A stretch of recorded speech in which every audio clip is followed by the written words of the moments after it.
सब ने मेरी राम राम भाई। जय हो हमारी संस्कृति, जय हो हमारे गांव। मैं सु विक्की हरियाणवी।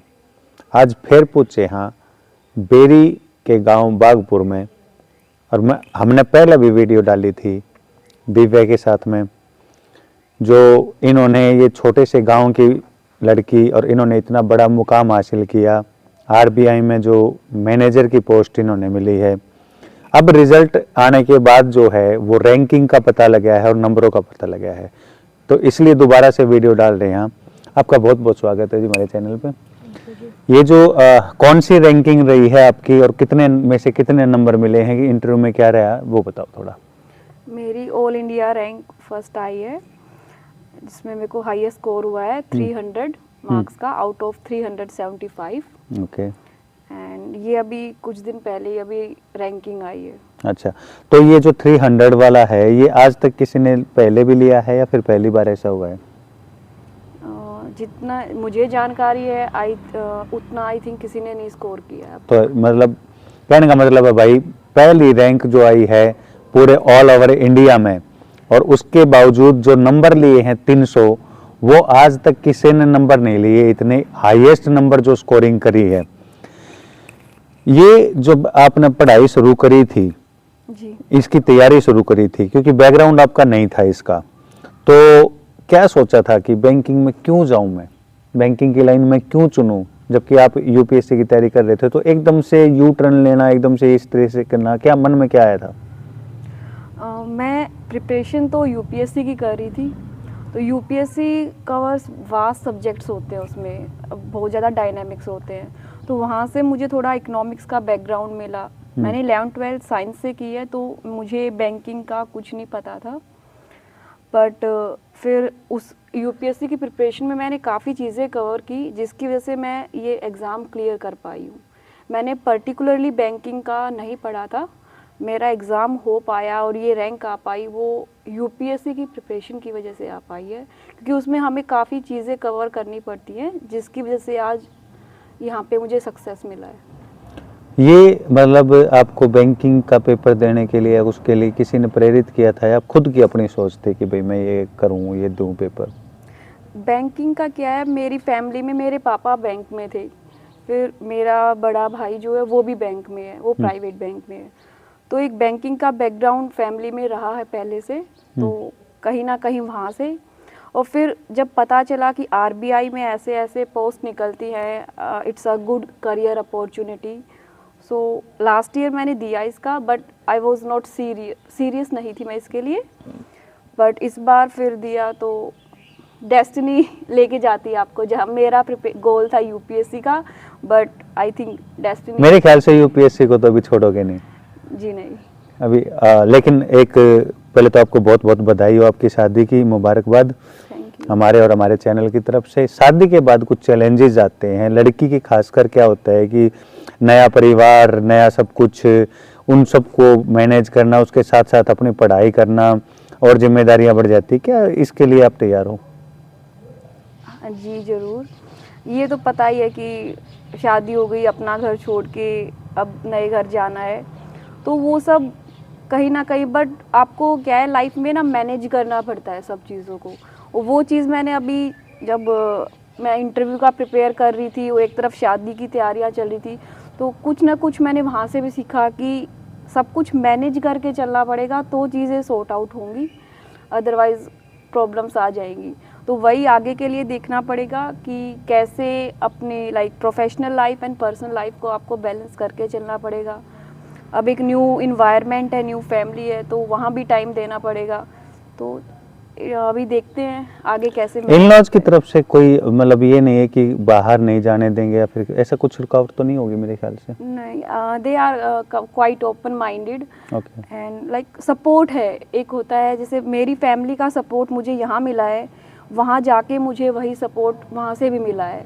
उनके लिए वो चीज़ नहीं है कि बहू है, उनके लिए बेटी बहू एक समान ही है।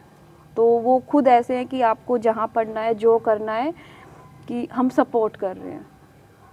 तो वो चीज़ है। जिस समय +2 के बाद तैयारी शुरू करी थी यूपीएससी की, जयपुर गए थे, तो जयपुर में कौन से इंस्टीट्यूट में पढ़े थे? जयपुर में आईएसएस नाम से एक इंस्टीट्यूट था, यशबीर सर थे जो मेरे मेंटर थे वहाँ, तो वहाँ से मैंने सीखा था। उनका इस सफ़र में बहुत बड़ा योगदान रहा है, गाइड किया कहाँ मिस्टेक्स आ रही हैं, कैसे उन मिस्टेक्स को ओवरकम करना है। तो मैं यशबीर सर और तनुश्री मैम थे हमारे, तो उनका थैंक यू करना चाहूँगी। वहाँ पे जो था कैसे मैनेज होता था सारा? घर वहाँ पे पीजी में रहते थे? हाँ जी। पीजी में रहते थे। उसके बाद जैसे कोविड आया था, तो कोविड में पढ़ाई का कितना नुकसान हुआ? कोविड की वजह से आपकी वहाँ की जो कोचिंग छूट गई थी, घर आना पड़ा था, तो कितना नुकसान हुआ उस टाइम पे? उस टाइम पे तो काफ़ी हुआ था। ये था कि टेस्ट सीरीज़ जो एग्ज़ाम से पहले होती हैं वो स्टार्ट ही हुई थी, और हार्डली एक टेस्ट आप दे पाए थे जब तक आप प्रैक्टिस नहीं कर पाओगे, क्योंकि यूपीएससी एक ऐसा एग्ज़ाम था जहाँ पे प्रैक्टिस बहुत रिक्वायर है। तो जैसे ही टेस्ट सीरीज स्टार्ट हुई थी तो कोविड आ गया, तो वहाँ पे शट डाउन हो गया सब कुछ, तो घर छोड़ के आना पड़ा, वहाँ पे सब छोड़ के आना पड़ा। बट फिर चीज़ों पे मतलब सेटबैक आया काफ़ी, और उसके बाद ही मेरे पापा का एक्सीडेंट हो गया, तो फिर तो पढ़ाई छूट गई थी बिल्कुल। पढ़ाई का कितना इफेक्ट, मतलब कितने दिन तक आप अपने आप को संभालने में लगा? परिवार ने कितना साथ दिया पापा के जाने के बाद? और क्या सोच के फिर दोबारा से जो पढ़ना शुरू किया पापा को याद करके, क्या आया था मन में उस टाइम पे? उनके जाने के बाद तो सब कुछ बदल गया। 1.5 से 2 साल लग गया उस चीज़ को अपनाने में कि अब वो साथ नहीं है। चीज़ें काफ़ी बदल गई, मतलब आप पढ़ाई तो दूर की बात है, जीने की चाह ख़त्म हो गई थी एक तरीके से। मतलब कभी दिमाग के डॉक्टर के दिखा रहे, डिप्रेशन में भी गए, तो चीज़ें ख़राब हुई काफ़ी। बट एक था कि वो गए हैं, उनकी अभी एक इच्छा बाकी है, तो फिर संभाला खुद को, टाइम वक्त दिया, पहले खुद को दिया, उस चीज़ से उस गम से बाहर निकाला। फिर 2022 में फिर से पढ़ना शुरू किया, और फिर सोच लिया, ठान लिया कि अब करना है, और जब तक होगा नहीं तो लगे रहना है। तो मुश्किल दौर था ये। दिव्या, आपने इतनी बड़ी मिसाल पेश की है सारे गांव के सामने, जिले के सामने, देश के सामने, और हम उसी डिस्ट्रिक्ट में हैं जहां अभी एक हफ्ते पहले मदाना का आपने केस सुना होगा। मदाना में एक बेटी को जो है अगवा कर लिया, उसको रेप करके मार के पटड़ी पे डाल दिया गया। ऐसी सोच वाले लोग हैं, आप व्यक्तिगत रूप से उनके लिए, मतलब ऐसी सोच वाले लोगों को क्या कहना चाहेंगे? इसके लिए मैं मानती हूँ कि हमें लोगों को जागरूक भी करना पड़ेगा। बेटियों के लिए जो सरकार योजनाएं लाई हैं, जैसे कि सुकन्या समृद्धि योजना, बेटी बचाओ बेटी पढ़ाओ, और जो विमेन हेल्पलाइन नंबर हैं, ये काफ़ी हेल्प कर रही है। बट इसके अलावा हमें लगता है कि एक जैसे गांव के एरिया में पंचायत का काफ़ी योगदान हो सकता है लोगों को जागरूक करने के लिए, और इसके लिए पेनल्टी मतलब स्ट्रिक्ट लॉज होने चाहिए, ताकि लोगों के अंदर डर आए ऐसे गंदे काम करने के लिए। उनके मन में जब डर होगा कि इसकी सज़ा क्या होगी, तब इन चीज़ों पे रोक लगाई जा सकती है। मतलब फास्ट ट्रैक से इसका फैसला हो और कड़ी से कड़ी सजा होनी चाहिए उनको। और मेरा मानना है कि बेटी को समझाने के साथ साथ हमें आज के टाइम अपने बेटों को शिक्षा देनी चाहिए कि नारी की इज्जत भी करनी चाहिए, उनका सम्मान। आपके घर में भी माँ बेटियां हैं, तो जो बचपन से एक बच्चों को समझाया जाता है, वो सीख जो दी जाती है, अगर हम अपने बच्चों को ये सीख बचपन से दें तो शायद चीज़ें बदली जा सकती हैं। पढ़ाई के साथ साथ कभी लाइफ में और कोई चैलेंज आया था कि भाई किसी भी प्रकार से कोई भी और परेशानी आई हो जिसका डट के मुकाबला किया हो दिव्या ने? जी, प्रॉब्लम्स तो आई, काफ़ी आई। सबसे बड़ी तो यही थी कि अपने पिता को ही खो दिया। उसके बाद पापा के जाने के बाद मम्मी बीमार रहने लग गए थे, तो मुश्किलें तो थी पहले भी, मतलब थी। जब मैं जयपुर पढ़ने गई तो मेरे पापा को पैरालिसिस आ गया, अटैक। तो मैंने कहा कि मैं आती हूँ घर, तो उन्होंने कहा नहीं मैं ठीक हूँ, तेरी पढ़ाई ज़्यादा ज़रूरी है, तुम मत आ।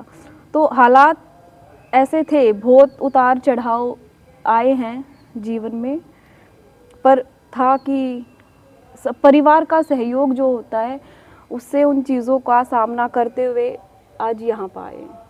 दिव्या, ऐसा कभी हुआ है कि ये सोच लिया हो कि बस अब हो गया, अब मैं कुछ नहीं कर सकती आगे, मतलब मेरी तरफ से कुछ नहीं होगा, और मतलब बिल्कुल हार मान ली हो, ऐसा कोई पल आया हो जब सब कुछ छोड़ छाड़ के मतलब नहीं होगा मुझसे आगे, ऐसा कभी पल आया है जिंदगी में?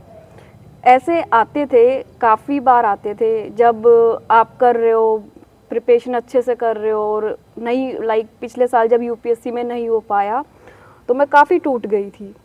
पर जब भी ऐसे मुश्किलें आते हैं तो जीवन का वो बुरा समय जब बीता वो याद करती हूँ तो सोचती हूँ इससे बुरा कुछ नहीं हो सकता, अभी तो आगे बढ़ना है। मतलब तो खुद के बुरे समय ने खुद को मोटिवेट किया। जब भी आप हार मानने की सोचते हो या कुछ सोचते हो तो जब वो समय याद आता है कि आपने अपने पापा को जाते हुए क्या बोला था और आप अपने उस बुरे दौर को याद करते हो तो फिर दोबारा खड़े होने की हिम्मत वहीं से आती है।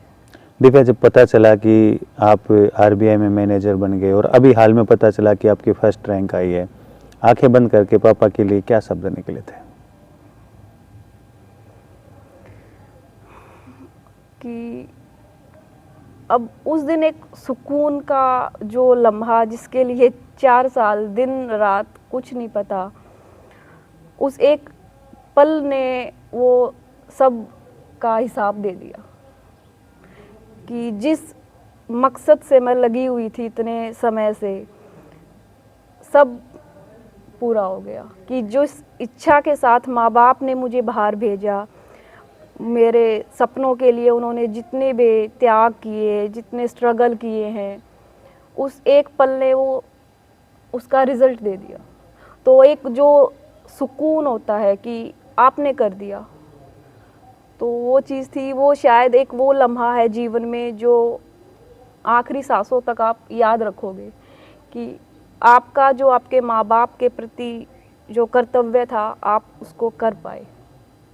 अगला टारगेट यूपीएससी?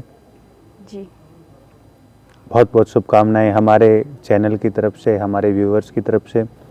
अब जो आप जैसी बहनें हैं, आप जैसी बेटियां हैं, उनको आप क्या संदेश देना चाहोगे? मेरा मानना है आप सपने देखो, उन सपनों को पूरा करने के लिए राह बनाओ और अपने लिए खुद फैसला लो, और कोई मुश्किलें आए तो सामना करो, पर कुछ तो करो। घर बैठे और ये ना रहो कि मैं कुछ नहीं कर सकती, पहले खुद में विश्वास जगाओ, सब कुछ संभव है, कुछ भी इम्पॉसिबल नहीं है। बहुत बहुत धन्यवाद, फिर मिलेंगे जी, और नई उपलब्धि के साथ, नई बुलंदियों के साथ आपसे मुलाकात होती रहेगी। भाई, ऐसी स्टोरी आपको हमारे चैनल पर देखने मिलती रहे हैं, जो आपने मोटिवेट करे हैं, जो बहन ने संदेश दिया वो भी सबके लिए, सब बहनों के लिए है। ये एक काम कर दियो भाई, वीडियो ने घनी तो घनी शेयर कर दियो, चैनल ने सब्सक्राइब कर दियो। सब ने मेरी राम राम भाई, सब ने मेरी राम।